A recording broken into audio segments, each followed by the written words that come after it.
What's happening? Mambo vipi watu wa mi? Manze leo ni Thursday, #thankful Thursday. Yani leo tuko tu thankful manze, wiki imeisha ka weekend katambe. It's your girl Kush Tracy, na mkumbuke kama kawa pale kwa mtandao Facebook na Twitter @Switch TV Kenya, pale Instagram @Switch TV K manze, na SMS ziko hapa chini 22999 free of charge.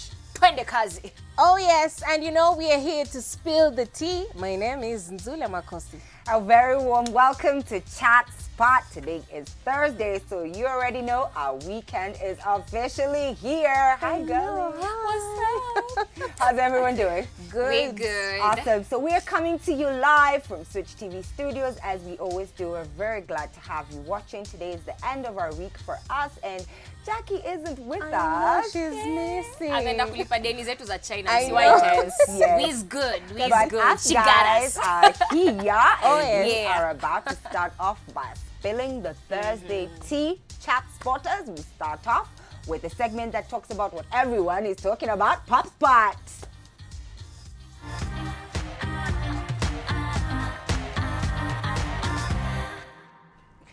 Okay, warembos, leteni chai. Chai iko na ni moto. Imewekwa paka mdalasini. Sawa. Sijui hiyo ni cinnamon ama Na ni tangawizi. nini. At least Tangawizi hiyo tunajua. tunaelewa. Tangawizi na mdalasini. Now, this is a story about exorcism. I don't know whether you guys have seen the video that is doing rounds. Allegedly, it's Rose Muhando ambaye yuko kwa hiyo video akitolewa mapepo. There's a video doing rounds on social media. Na Pastor Nganga, he's a famous pastor in Nairobi. He's kind of controversial also. Yeah, he is. Ameonekana kwenye video akimtoa mwanamke mmoja mapepo. Na kwenye hiyo video unasikia akiongea akisema wanakuzuia usiimbe, wameshika talanta zako na kufungua, you know. And apparently inadaiwa ni Rose Muhando. Rose Muhando bado hajaongea kusema kama ni yeye ama si yeye kwenye hiyo video. But the video looks kind of really weird. I mean, I have seen exorcism before, but okay, especially on social media, guys are saying sasa unakuwa exercised vipi na unakumbuka skirt. Unajua ukianguka kama kweli umeingiwa na Holy Spirit ama you know someone is exercising you, you are not, it's not you who's there. It's something totally different happening. conscious. So guys were like, okay, if she's unconscious, how was she able to pull down her skirt, you know? But it's really scary. I mean, you guys, you don't joke with God. Yeah, you no. can't joke with And God. the sad thing is, we've seen this often. I think even like, some of those West African churches, you see the things they post, you're like, wow. But I think also, I mean, really I don't know if it really sends a very good picture, especially after seeing that video on social media. I was like, guy. Yeah. Okay, personally, mi kuna ma-prophets wenye mi ufuatilia. Kuna TB Joshua na huyu mwingine uitwaje wa South Africa. Alpha something, jinake Alcow. I think it's Alcow. And they actually do genuine stuff. Unajua ambako watu wanarudi kupatiana nini. But mimi acha nisikakudanganye. Hiyo unasema kwanza ati ameanguka na anakumbuka kuteremsha skirt. Manze kwa nini zenye nimeona za ukweli as in mtu akwangi yeye, you know. But mimi I just lost hope. Nasema tu kama watu wanaweza plan miracles za kutoa sindano na peroxide kwa miguu za watu, planned miracles, mi kuna vitu siamini manze. But for one, me I think watu hawafai kucheza na God.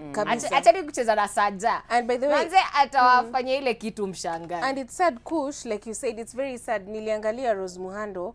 I mean, the Rose Muhando we knew. If indeed it's her, the Rose Muhando we knew, as in the Nibebe hitmaker. And the way she was looking, her hands are burnt. She looks like she was in her own world. It's really sad. So if she's truly going through something, I pray for her. As in, genuinely pray that she recovers from it, because she didn't look good. Aki, she didn't look good. Yeah. All right, I'll take you guys into the next story. So, Lady JD, the songbird who you must know from where is actually Lady JD from? Tanzania. She's Tanzanian. Lady JD, the Tanzanian singer, has recently apologized because some time back she went ahead and tweeted something that a lot of people thought was a suicide note.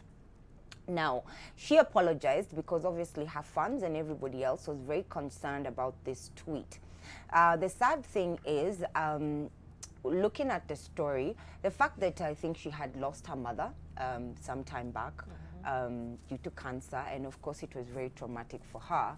She, I think, was in a phase of, and these things happen, I think a lot of people are affected by tragedy differently. For her, I think she was probably in her head at the point when she wrote out this tweet, but she made a lot of people concerned, because a lot of people thought, hey, maybe she's going to kill herself, or the fact that she's having some form of suicidal thoughts. So I think for me, I think the death of her mother must have had something to do with it. And I just also like us to be a lot more understanding of people's situations, because yeah, she felt that at the time it's what she was feeling inside. I don't know if you guys saw the tweet and what you think, but I really felt bad for her, because the truth is some people have gone on social media to take out what it is they feel inside. And I think she was really going through it at the time. I saw the tweet, and it looked really bad, by the way, because Lady JD is really a big artist. I mean, in East Africa and even beyond. But there's something that you guys should understand. There's power in words. Are we together? Okay. How many times have we seen someone writing something on their social media, like it's like a premonition of their own death? You know, someone saying, "Oh, I feel like the skies are opening up.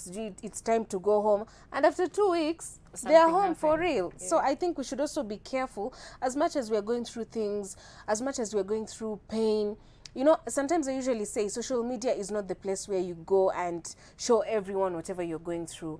You can look for someone whom you really trust. Maybe it's, you know, your loved one, a confidant, because there is power in words. Believe you me, there is power in words. I think what you guys have said, it's very true.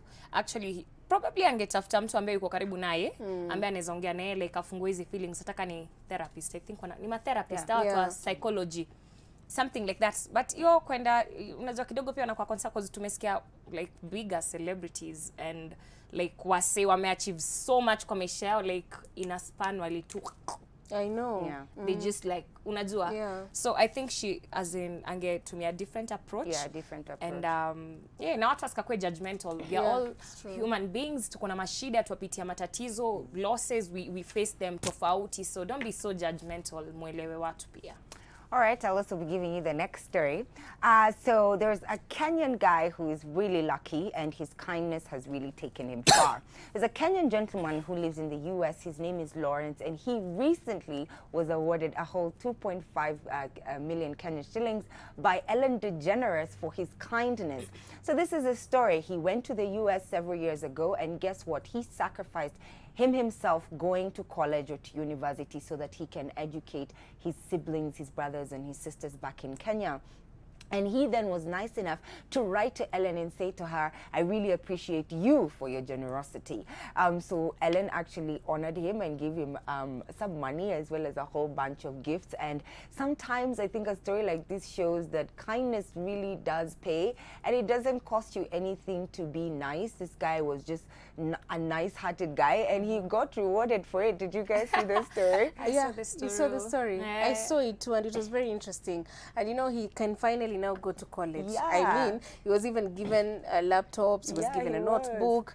I mean, it costs nothing to really sacrifice sometimes for your loved ones. It might come 100 times more. There you go. Hata si loved ones peke yake, unajua pia kusaidia strangers. You can meet someone who's in dire need and you have too much. Ama ile kidogo kuna hiyo kushare peke yake. Uwezi hiyo kidogo kuna hiyo inaweza kuwa ndio ile blessing, like wewe kushare tu hiyo kidogo inaweza sasa kufungulia blessings zako zenye zafai kukufuata, unajua. So I think you just need to be kind to everybody regardless of standards and it's called what, social status. Just be kind. Haiwezi kukulower to anything else. Kindness is next to godliness. Ukweli? Ama hiyo nimetengeneza lakini bado make sense. It still makes sense. And on that note, najua Kenya si kwanga very kind to street kids. So recently you all know MCA Tricky, ana kwanga comedian pale Churchill show, and recently ame come out kusema jai kwa street kid. What he did, alikwanga ana ferry goods from Muthurwa to yaitwaje, Muthurwa to CBD. Unajua like goods are the businessmen and business women in the street. So alisema jai kwa street kid. So kwanga anaishi kama street kid, alikuwa ana hustle, alikuwa hustler. Anatafuta, anafanya kazi ndogo ndogo apate pesa. Then he came out to say the fact that tunakuanga very generous, tunapatia watoto wenye street kids, tuwapatia pesa, tunawa motivate wake kwa street, because end of the day street kid anaweza piga hizo raundi zake 1 to 3 1 to 3, anakuwa ati unapata maybe by the end of the day akona 5,000 like literally a clean 5,000. Huyo ni msiwezi mwambia ati toka kwa street uende urudi home ama ufanye kitu unajua. So alikuwa like wewe muulize shida yake ni nini, kama ni chakula endo mnunulie chakula instead of kumpatia pesa, of which I think it's a good thing considering the fact hizi pesa twawapa ndio zile ambazo watumia kununua hizi glue wanavuta. Na hizo glue ndo akishavuta kuna kwa kubaya, like you know the head wanafiatuka. Wanafiatuka. You know, what do you guys think about this? I think ile pesa tunapea street kids, kuna children's home nyingi sana wanatafuta mattresses, wanatafuta sanitary towels, wanatafuta vitabu. Why don't we empower those you know, children's home so that wale watoto ambao wana seek refuge huko watakuwa comfortable na pia watapelekwa hata rehabilitation na wakuwe sawa. I agree with that. And, oh my god. So okay. Sasa okay, I think we're still bado tuko kwa street, So you all know Daddy Owen. Apparently juzi ametoka saa kusema story yake, like what happened kwa jicho lake moja ambalo alionangi. So Daddy Owen, but it's very humbling kwenye Mungu anaweza kutoa, you know, from that life of crime, he used to be in a gang. Alafu sasa siku moja ile washapanga, like mipango imepangwa ikapangika, yani they are ready to go. Wameingia kwa mat, wanataka inaitwaje, kuibia wase, wanataka kufanya biashara yao. Then apparently there was a policeman in the gari. They didn't know, like literally, au wengine like wali notice, wao waka left. Wakaacha mtu wa watu amebaki peke yake. Mtu wa watu kwa hii situation ni Daddy Owen amebaki. So like watu ndani ya gari wakaamua siku zake 40 zime reach manze. Wakaamua mstay ni sisi na wewe, wakamtandika mpaka wakamstab kwa macho. Like ilikuwa mob justice. Ile like mob justice lakini yenyewe ndo dungwe macho.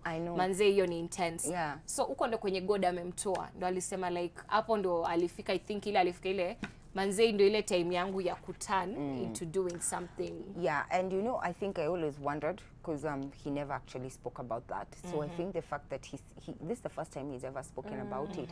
And as you said, Kush, I think what happens sometimes, you really have to hit rock bottom for you to change your life around. When I saw the story, it immediately made sense as to then why I think that must for him have been one of those turning points where he decided, you know, to look to God after a situation like that. I mean, wouldn't you? I will definitely. Personally, I think hata by the time nilikuja kwa very spiritual person, nilikuwa hit rock bottom. Like msa una mbele una nyuma, like what are you gonna do next, you know? But I think most people nikitu wana experiencing, like they get to that point then. And I think maybe he's a good someone you can look up to for the youths. Watu wanaona crime inasaidia. And then again, pia as a society, let's not be too quick to do mob justice, because there's some people who've been hurt and they're actually innocent. So it's a lesson we learn as we go. And divas, it's that time, and it's time for Live Sports.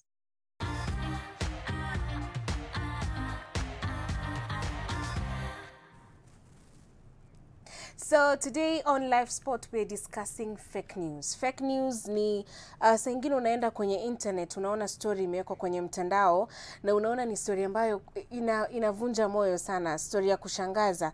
And then later on you realize, kumbe it was a fake story. It was not real. And you know, sometimes stories go and they're not actually, you know, it's not a small thing. Eti umeonekana umevaa nguo ya kiraka. It's actually some stories, someone will post something like, this person is dead. This person was spotted somewhere with this person, you know, stories that really hurts, and people don't even think about the consequences to the families. If you've posted a story sahi na useme mtu fulani amekufa na hajakufa, can you imagine the agony that the family members are going through? Can you imagine the pain that that family is going through mpaka wajue their person is not dead? And this is in reference to that story for Jana. I don't know whether you guys saw it. Kulikuwa na story kwa mtandao ya kwamba Willy Paul was admitted in hospital. Ikidaiwa kwamba alikuwa amekunywa overdose a form of Viagra. Yes, a form of, actually it was said to be 10 times more than stronger. Yeah, stronger than Kenyans will Viagra. finish us. And you know, that is, he actually came out, he did a video and he said it's fake, it's fake news. And you see, I have to agree, because even just a week ago we then spoke about also Mishi, for example, and they were talking about her child, which is death, sickness, hospital. Those are big deals, eh? And I agree. Like, now imagine yesterday, Willy Paul, I mean, anyone on social media would have seen this. If he's your friend, you're like, hey, boss, uko hosi.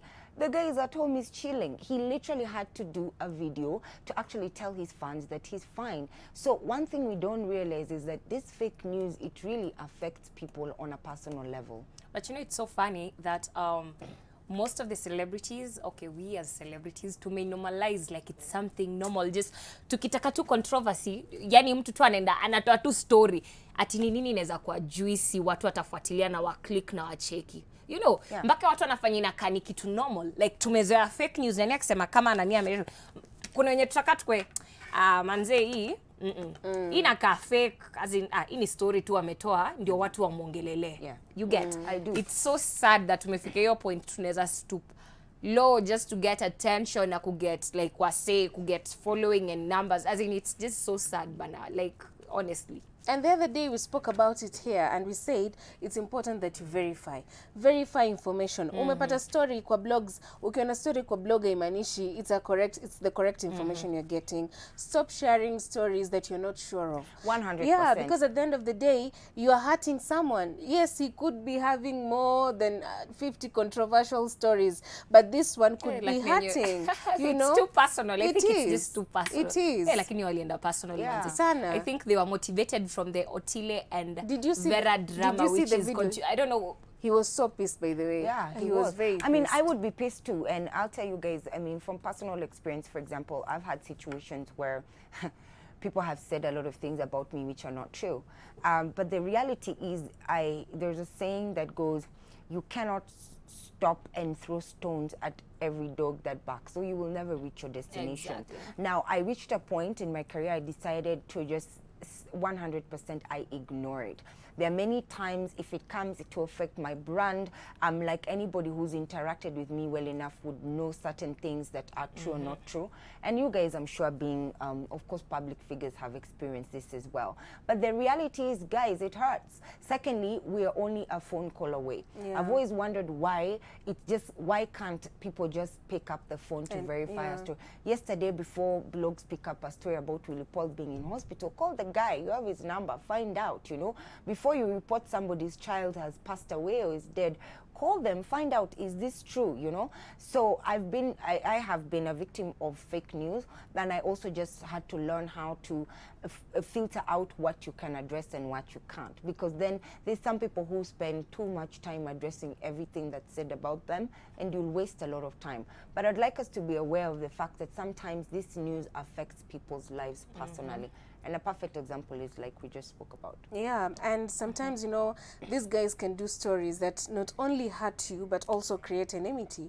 There's a time I saw a story, it was a funny story really. Someone was actually comparing me to someone else, someone I have never met, someone I've never interacted with.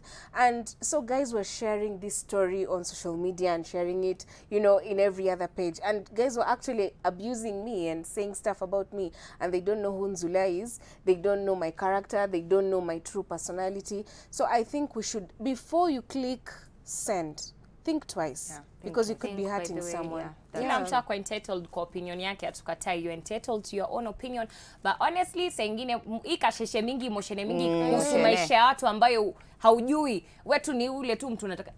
Please, na Mungu akupige radi kwanza. Hiyo tabia muache. It's not good. No, as in, honestly, we are humans. As much as we are celebrities, we are humans and we have feelings and emotions. So just stop. As in, hizi vitu emotional zina affect wase. So honestly, just be mature enough to understand that. Yeah, you have to be mature enough. I'm glad we talked about that and brought it out. That was a really good topic to talk about. All right, ladies, we're going to go into a short commercial break now, but our guest is already in studio. We'll be coming back with our On The Spot segment. Don't go too far. Chat Spot will be right back.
It's a boy Jose. And it's a flame. I can't go save. Show my best and Korean. Keyboard fitness ni Korean.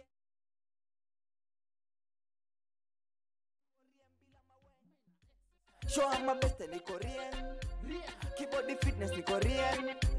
Spiritually ni Korean. Ni Korean bila mawe. Masolo na exercise.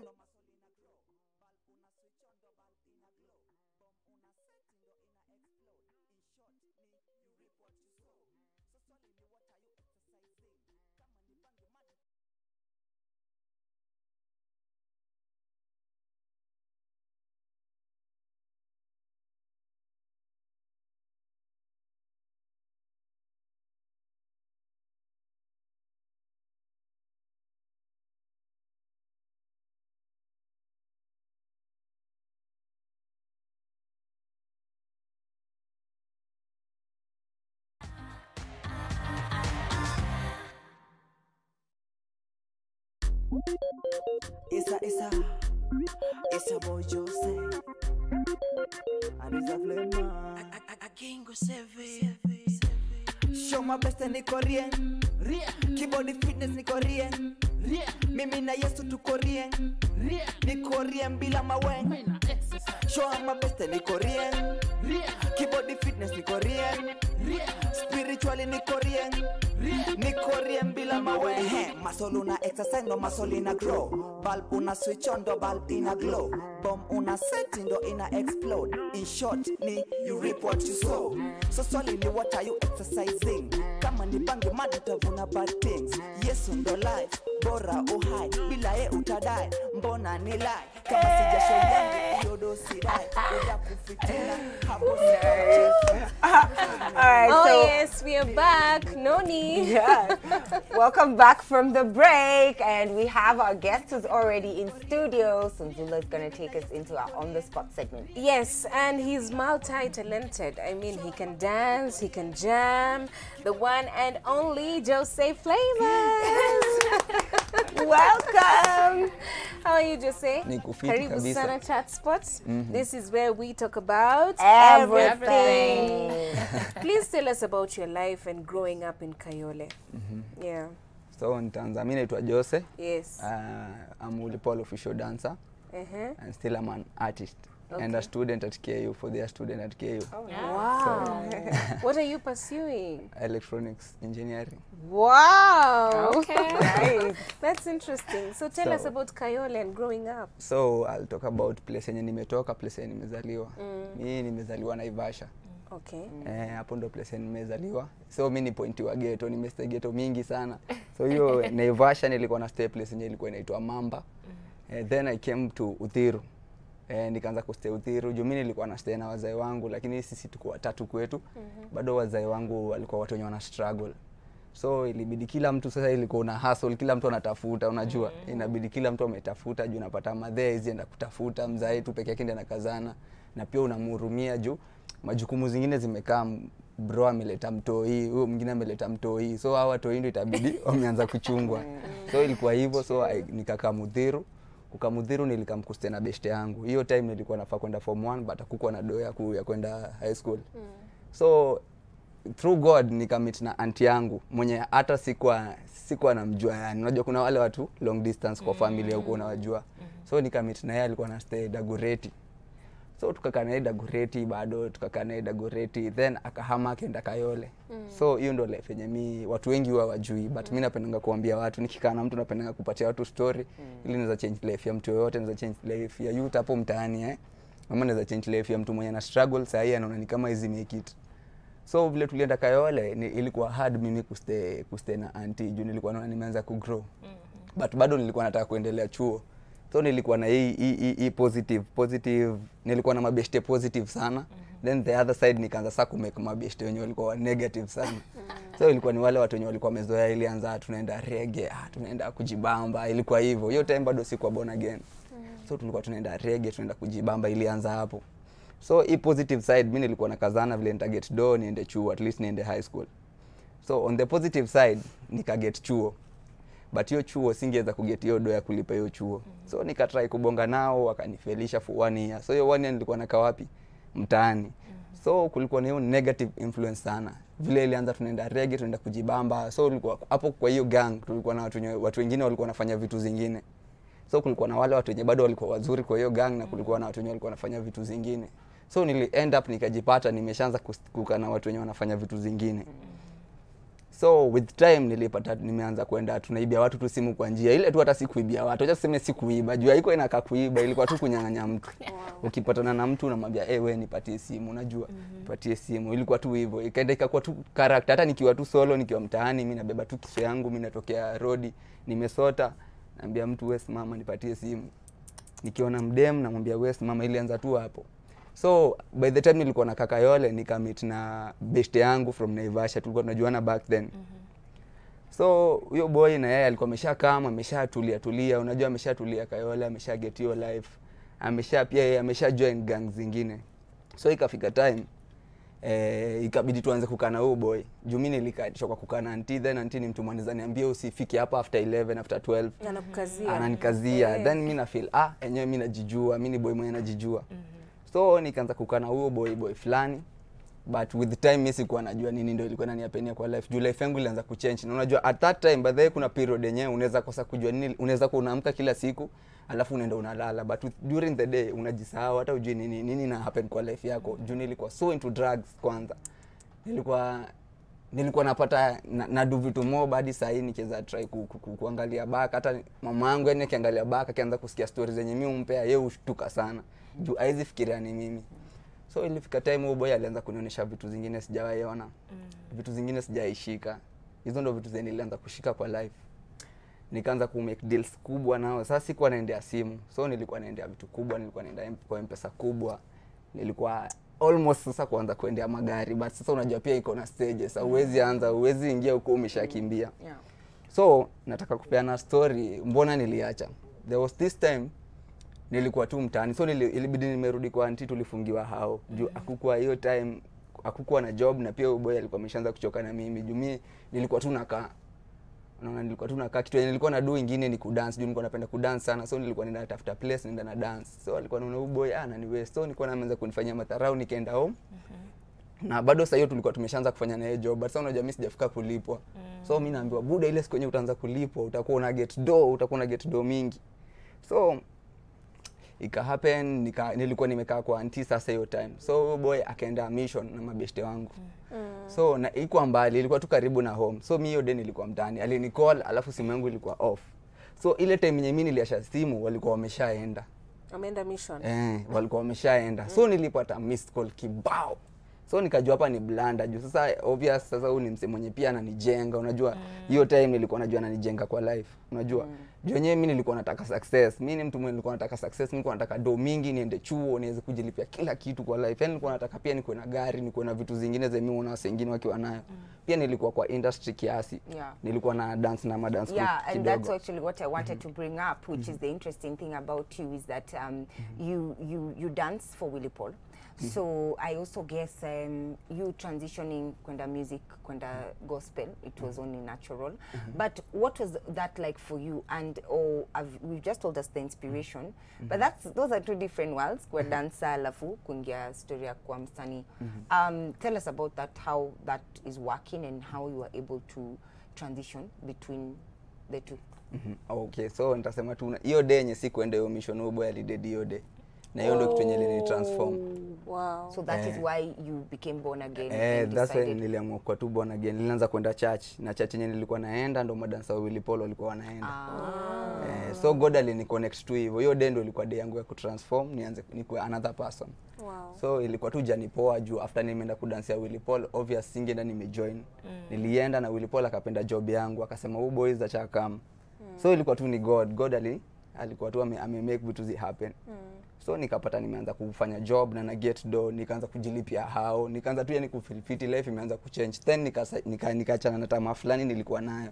Nilikuwa na tamaa fulani tu hapo yenyewe, na hiyo ndo tamaa yenye maboys wengi wako ghetto wanakongana nayo. That's true. Quick money. So obviously umeingia story ya music say, which is great and we like your stuff. Future unaonaje? Dancing, music, umeamwaje? So sisi ndo like kama the best dance crew in Kenya, among the best dance crews in Kenya. So sisi tunataka ku transform industry juu sasa ma dance tunaweza sema wana platform fiti ya kushowcase kitu yenye wanadu ama wana platform fiti ya ku make do.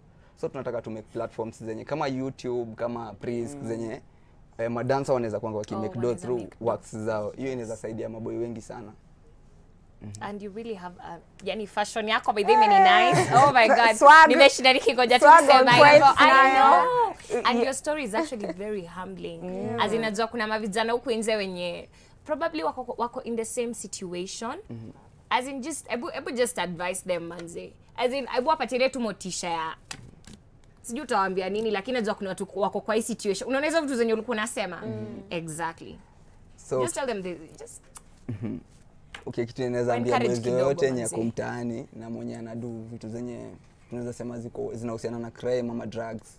Mimi naweza sema ukiget God kwa life yako wenyewe, hiyo ndo the easiest thing unaweza get kwa life yako kwanza, ndo uachane na vitu zingine.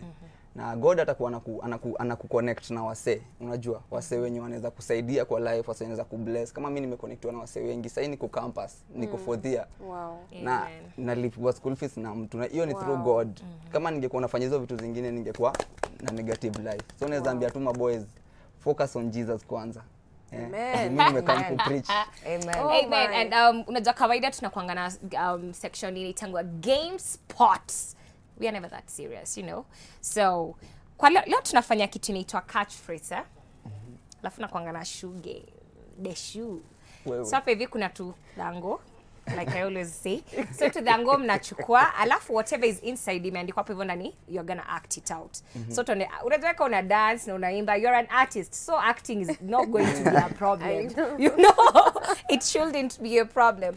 Just pick to dango. To dango ni makaratasi watu wangu niliwashow. Zake ni ngapi?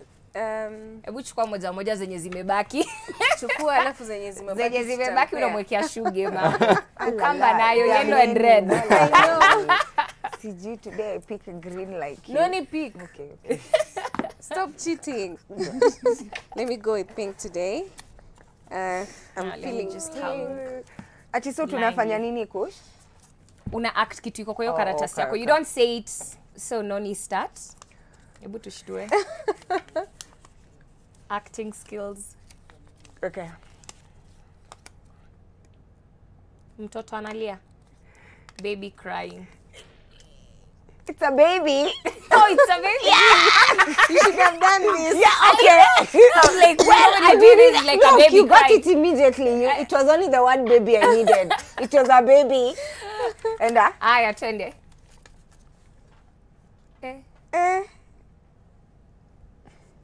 Fanya tena. Slay queen. I was going to say slay queen. Fanya tena.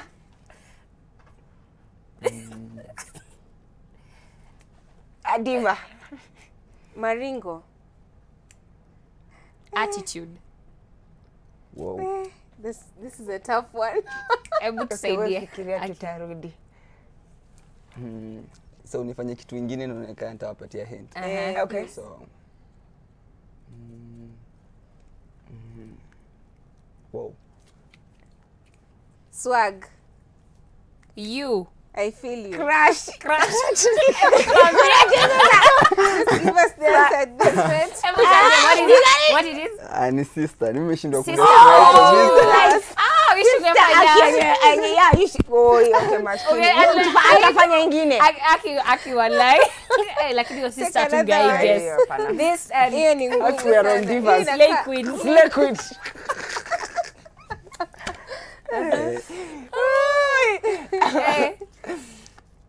Hata tungepa mpaka kesho tu. Mbona kidogo watu wangeza kuniambia vitu zingine. I know.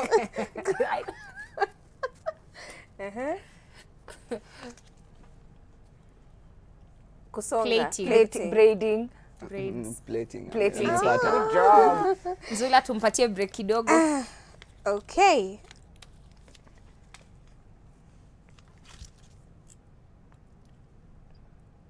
Kwa Guitar. takawaya guitar. Aki, that was a simple Oh. Aya. dancing. Dancing. Hizi ni rahisi manze. Okay, then go for your third one. Naona ni kama unaiba. Asioni. Bailai. Acha kuchungulia. Itabidi tu nimeifanya imekuwa ngumu kidogo.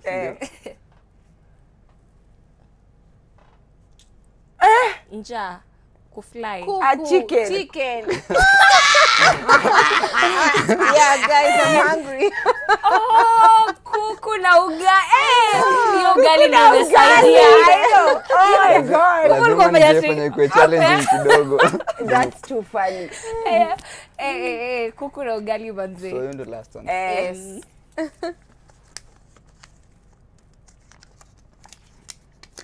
Ni rahisi bado, lazima nifanye kwa ngumu. Writing, drawing. Kuchora. Like the same thing. Pen. Pen. Pen. Kalamu inaisha ink. Me, I was about to say kenning. As in kenning in school. Oh, wow. Oh my God, that was really dope. And you know, guys, on Chat Sports, we love your feedback. I mean, kama si nyinyi mafans wetu, si tunaweza kuwa wapi really. So we are getting your feedback via SMS 22999. You can always follow us and text us on Switch TV Kenya on Facebook and on Twitter. On Instagram, it's Switch TV KE. And remember, our SMS line is absolutely free of charge. That is 22999. I'm checking Sharon Chepchumba saying, Akisi Mkopoa, watching from Kisumu. There's Shizi Bonte saying, today Aki ladies just turned to Aone. I can also see Peter saying, I love the dancer. I love his moves on Willy Paul's video. Willy Paul must be proud, by the way. He should be proud. And then I can also see Pato Mshashamane saying, Jose Goteka sana, ladies, you look amazing. There's also Aludra Montana saying, you guys look amazing, we love Jose. Namumgote sana, Yole kid. They're saying you're a Yole kid. Nimegoteka sana. And then I can also see Cindy saying, Akina wapenda bure. Oh, thank you. Thank you for the love. Yeah. Manzi, I think before to wrap up, Ebu Shtoa say, this is your first music video, right? Ebu ambia wasende watu sasa wache kusema ati wache kushinda kusema oh wewe Willy Paul. Sasa wewe watu kwenye watakupata Kamenje ndio ile au kamera ndio ile. Lakini anaelewa ni mtu wa mtaa. Kamenje ndio ile. Watu kwenye watakupata. So mimi naitwa Joseph Lema, unaweza ni get on Facebook @Joseph Lema, on Instagram Joseph Lema, on Twitter Jose_the. Pia niko na new song inaitwa Niko Rien on YouTube. Unaweza ni get pia @Joseph Lema on YouTube. Subscribe, watch, like, enjoy. So now that you mentioned that, Basi, you can't leave us without. I know, without jamming to I it. know.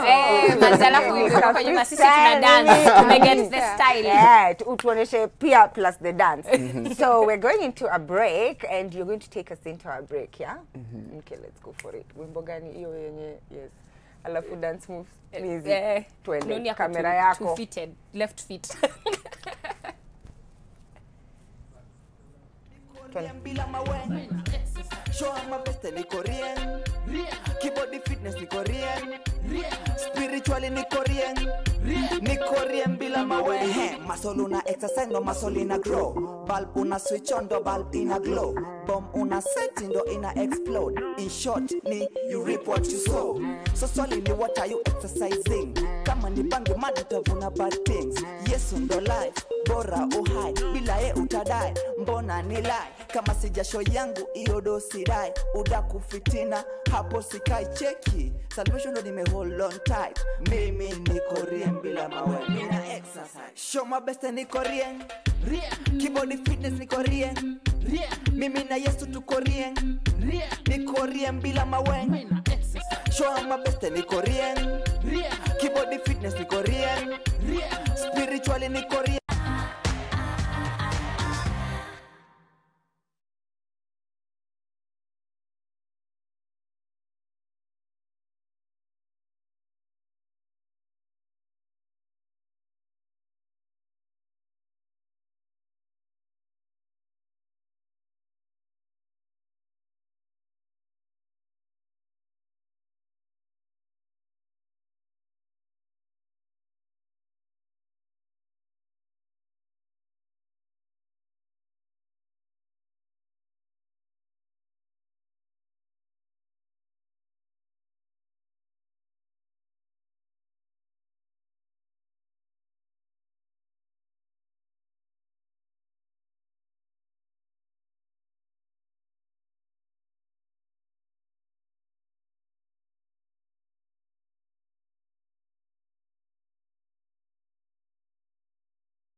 Welcome to Chat Sports. This is where we talk about everything and we love your feedback. Remember, you can text us on 22999.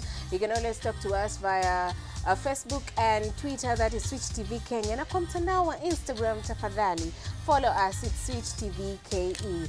And the hashtag remains Chat Sports. Now, I'm getting good vibe from our viewers. There's Wanjiku Shiko saying she loves the show and she's switched for good. Penzi Wawira saying, I love the show, ladies.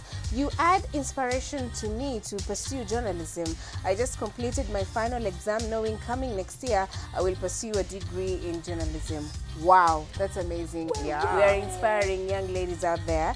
I'm also seeing Shizi Bonte saying, can't wait. Oh, it means she was texting before the show. Thank you for tuning in, Shizi. I can also see Juliana Moses saying, you girls look amazing. Aki, those dresses naweza zipata wapi? I think we'll consult our stylist, Winnie Odande. She can advise on where you can get these amazing dresses. Awesome. So me, I have some feedback from IG. We have Mad Kiki 318 who says the show's gonna be on fire since Flames will be there, and she's like, Leo mnipigie shout out Aki, Kiki umepata shout out yako. Another one, Sparks Bunny says, always in love with this juicy. Karibu ni dislocate miguu nikipanda stairs nikaone kush. Kush, you have mad fans in the house. Alive and styling. Alive and Styling says, love this show, it's super inspiring plus juicy. We also have Jay Kyoko who says, how gorgeous are you guys looking? I'm so touched by Joseph Flame's story, God above everything. And we also today have a special shout out to Wanjiko Shiko. This was from yesterday. She posted plus her picture and said, my ladies all looking glamorous. I'm watching from Kasarani. She gave her WCW to us guys. A special shout out to you, Wanjiko. We see you. And you guys, yeah, keep it coming. We absolutely love the feedback. There's a funny comment here. Pastor Nganga na Rose Muhando are business partners. Kila mtu apambane na hali yake. Dionis Karembo, thank you for watching. Thank you very much. Oh my God, that's so crazy. And y'all know kama K leo ni Thankful Thursday. Alafu leo tuongelelea vitu ambavyo vyafanya Kenya iko beautiful na unique. Things that make Kenya beautiful and unique. Mimi najua wanyama. Si Victor wanyama. Wanyama wa porini. The animals, let us clarify. You know, the animals. Msika get confused. Mwanzo tuko na national parks mingi. I know. But there is a kwenda national park iko kwa bucket list yangu. Wow. Is that weird? Nilienda nikiwa mtoi. I'll take you to the park. Yeah, ni funny. Actually, we should do one of those. I know, right? Yeah. No, it's a trip. It's true. And just as you said, Kush, the fact that one of the reasons why I think also Kenya is, let's be real, one of the most beautiful countries ever. We're blessed. We've got an amazing coast, and then we've got, you know, the wilderness. So, I mean, just the beauty of it. And then we also have the Mount Kenya side. Just think about it, like anything. Most people, you want to do coast, you want to, we have it all. I think Kenya is such a beautiful country. We do have it all. And the history, don't forget, guys. I mean, we have an amazing history. You can visit places like Gede Ruins, and when you get the history of such places, it really takes you back and you're like, Kenyewe, Kenya inapendeza. And don't forget, we the people, we are amazing. Absolutely. I mean, everyone who comes to Kenya lives saying that Wakenya ni watu wako unique. Kwa sababu gani? One positive thing about us, we love our cultures. We love our food. I mean, for me, Kimanga is Bay. Kimanga is a Taita food. I mean, food. Unique food is true. Bay. Food is very unique. It's true. And I think that's one of the things that also people always just say is that, you know, in Kenya, sadly, we're a poor country, resource-wise. We don't have oil, diamonds, like some of these countries. Our biggest resource is our people. We have the some heritage is amazing people. And today, I just want to say how thankful I am for being Kenyan. Man, when you look at other countries in Africa that have been through war, and we've always had peace since me I was born. Our country has been in a peaceful state, and I am so proud to be Kenyan. I am so proud to be Kenyan. One Kenya, one nation, one people, manze. Na tujivunie. Tunajivunia kwa wa Kenya. And on that note, tunakuja kwa ile segment itangwa Transport. Manze, Transport.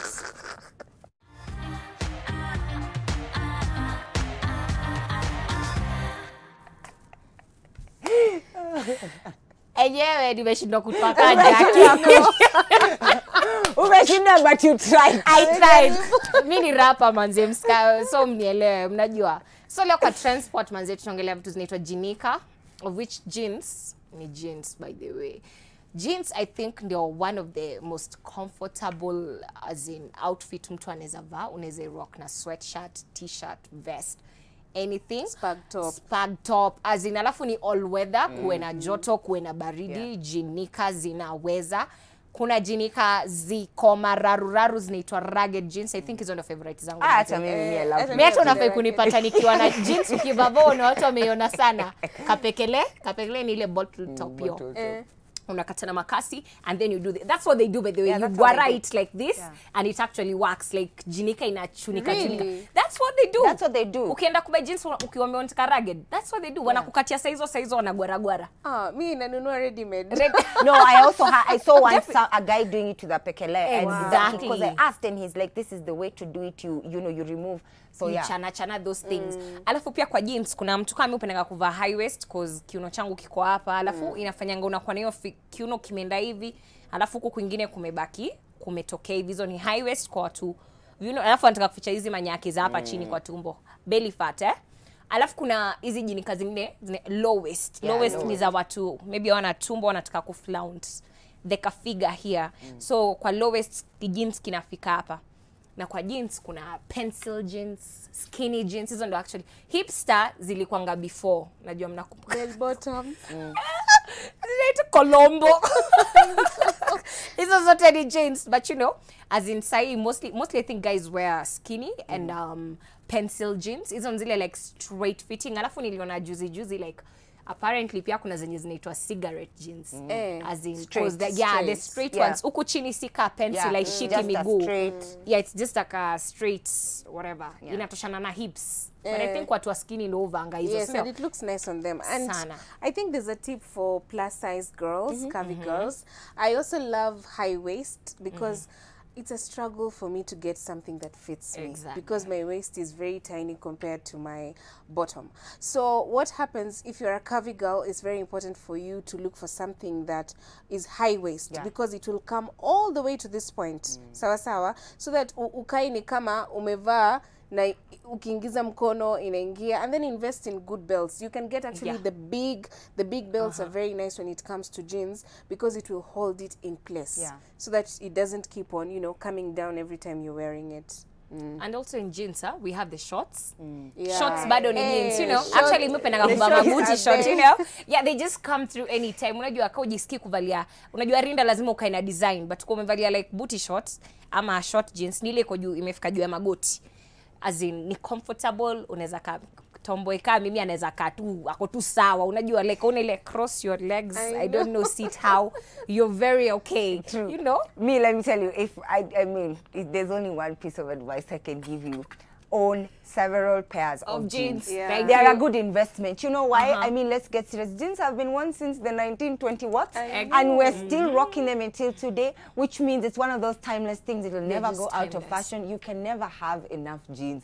All colors, all shapes, all sizes. Jeans are big. I'm telling you. Right. Alafu kuna siri moja nilifind out ya jeans, Okay, but the same way ni mwambie, unajua kuna vinyozi shindo kinunua pia jeans. Unaweza buy jeans, si umeivaa alafu watu wakajua, hii jeans yako hii ya black, ama hii jeans yako ya blue unaivanga sana. Unajua kuna siri by the jik, kuna ile jik ndogo ama topex. Uki whatever we soak inatoa rangi kiasi na kwa inaitwa je, inakanika imeparara, inakuwa faded. Ama inaipati unaimwagia in spots alafu uimwagia ikiwa kwa maji. Unaweka kando. Alafu hiyo jeans inatani inakuwa niko umebuy jeans mpya. Watu wajui ni jik ulimwagia na. And they look really nice. I know. Yeah. All right then. Oh, the week, ladies. Guys, the weekend is already here. Me, I'm your thing. I'm already out the door. All right. So our show has come to an end, sadly, but we here are so excited because our weekend officially begins today, right now. So, ladies, there's nothing tomorrow. Monday we are back. I know. With our motivational Monday. Tell us what motivates you. We love the feedback. Keep it coming. We'll be coming to you live once again from Monday. As guys are out for our weekend, I hope that you guys have a spectacular weekend. We are leaving you with Anne Mwaura, who's coming up next. From those of us here in studio, though, it's going to be bye and bye tomorrow. Actually, Monday.